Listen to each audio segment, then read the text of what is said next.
Bom, as mulheres vêm conquistando realmente cada vez mais o mercado de trabalho e abrindo mão de muitas coisas pessoais, a exemplo da maternidade, justamente por conta dessa estabilidade profissional tão buscada. Exatamente. E para entender um pouquinho mais sobre a realidade feminina e suas contradições, recebemos aqui no nosso estúdio, no estúdio da Record News, a coach Cibele Nardi. Cibele, muito boa tarde para você. Boa tarde. Obrigada pela sua presença. Obrigada e aí? pelo convite. Obrigada a você. As mulheres estão adiando a maternidade por conta do trabalho, para não comprometer o trabalho. Essa é uma escolha positiva, que vale a pena? O que você acha? Essa é uma escolha que pode ajudar, sim, né? O que faz a diferença no planejamento de carreira é a pessoa ter esse objetivo bem definido, não é? Então, muitas deixavam para acima de 30 anos. Hoje a gente já vê acima de 40 anos a maternidade. Então, é importante ter esse planejamento para realmente aquelas que galgam uma posição, enfim, onde o tempo é importante, não é? Por que a gente não vê tantas mulheres em cargos de liderança? Porque muitas engravidam e param, né, de trabalhar para cuidar dos filhos, e aí a trajetória acaba sendo interrompida. E tem como a gente estabelecer, então, um plano de carreira? As mulheres, cada uma pode conseguir fazer isso mesmo, um planejamento de carreira, para então conseguir decidir qual é o momento exato para a maternidade? O plano de carreira ele é importante para a carreira. Quando a gente envolve a maternidade, é importante ter um projeto de vida, é uma coisa mais ampla, porque envolve relacionamento, envolve a parte financeira também. Mas em termos de carreira, é importante, né, são 3 passos que a pessoa precisa pensar em qualquer momento da sua trajetória e rever isso ao longo da sua vida também. Primeiro, pensar o que quer da vida, o que quer dessa carreira. Na minha experiência, essa pergunta muitas vezes a pessoa não sabe responder, não sabe direito o que quer. Eu trabalho para quê? Né? Qual é o meu significado, o meu sentido, né, nessa profissão que eu tenho. Então, primeiro definir o que você quer, que vai te dar uma listinha de objetivos de carreira. O segundo passo é a pessoa perceber e refletir sobre o que eu já tenho hoje que me ajuda a chegar nesse objetivo. Então, quais são os conhecimentos, qual é a experiência que eu tenho, quais são as habilidades que eu tenho que me ajudam a atingir esse objetivo. E, por outro lado, o que ainda falta, o que eu preciso conseguir, né? Às vezes é mais conhecimento, às vezes é ajuda, às vezes é um recurso, o que eu preciso fazer. E o terceiro passo é o plano de ação, é realmente colocar no papel as ações, um passo a passo para atingir aquele objetivo. Esses 3 passos, muito simples, cabem numa folha. Às vezes a gente fala planejamento, a pessoa acha que é uma coisa complexa, que são planilhas. Você tem que mexer no Excel.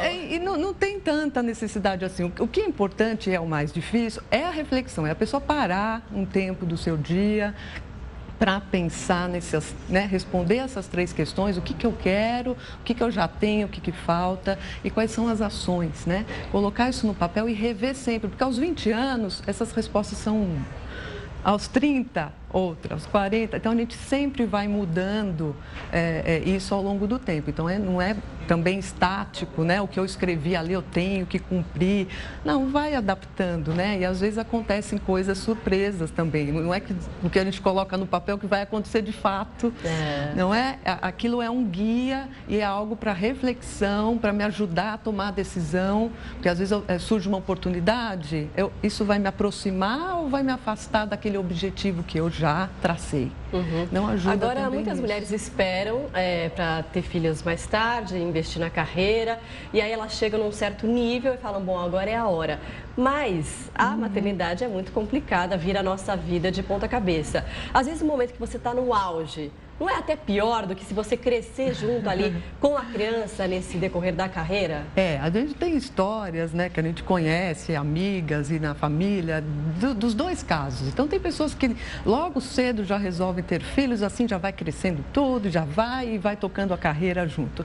E tem aquelas que optam até por não ter um relacionamento ou por priorizar nem tanto a carreira, mas o aspecto financeiro, porque acreditam que existe um patamar financeiro que a pessoa precisa ter para conseguir cuidar bem dos filhos, mas não existe o que é o ideal financeiro. Então, se for ficar esperando realmente o ideal, esse momento não vai ter um momento onde vai vir alguma mensagem, agora é a hora, não é? Mas é importante que cada caso a pessoa realmente avalie, né, quem está envolvido ali, porque envolve a família, não só o seu parceiro, mas também envolve os avós, envolve as outras pessoas na família, né? Um dado interessante nessa pesquisa é que muitas mulheres acima dos 40 anos que estão tendo filhos, muitas vezes é o segundo casamento.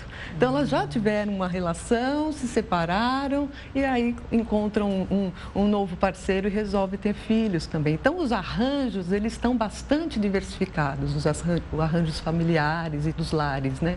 De qualquer forma, Sibeli, na sua experiência, as empresas ainda têm muito preconceito com relação à contratação das mulheres? Porque os dados mostram aí, ainda que elas desempenhem a mesma função que os homens, o salário é menor. Ou ainda depois de uma maternidade, algumas empresas acabam enxergando ali como um problema. Em determinadas idades, até a contratação dessas potenciais mães é colocado em xeque. É isso realmente ou a tendência começa a mudar? Começa a mudar, mas ainda muito lentamente. O preconceito existe, o machismo ainda é muito grande, porque a gente entrou no mercado de trabalho, nós mulheres, há pouco tempo. Se a gente lembrar, né, há algumas décadas atrás, as mães falavam o quê para suas filhas? Não precisa estudar, você vai casar. Não precisa nem estudar.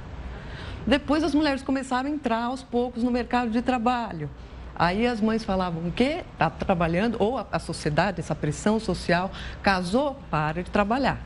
Teve filho, para de trabalhar. Ou seja, o trabalho sempre foi algo muito do masculino, porque sempre se exigiu desse homem ser o que provedor, vai, né, prover e sustentar a família. Ele trabalha para sustentar a família. Então, a gente também não pode culpá-los. Isso é histórico, é cultural, é um peso para eles também carregar. E na mulher não precisa nada. Você só vai ser dona de casa e a mulher tinha que arrumar um companheiro para sobreviver. Então, eu acho que o que a gente pode comemorar muito hoje, né, se a gente tem uma conquista importante, é que a gente hoje vive num momento que a gente pode escolher.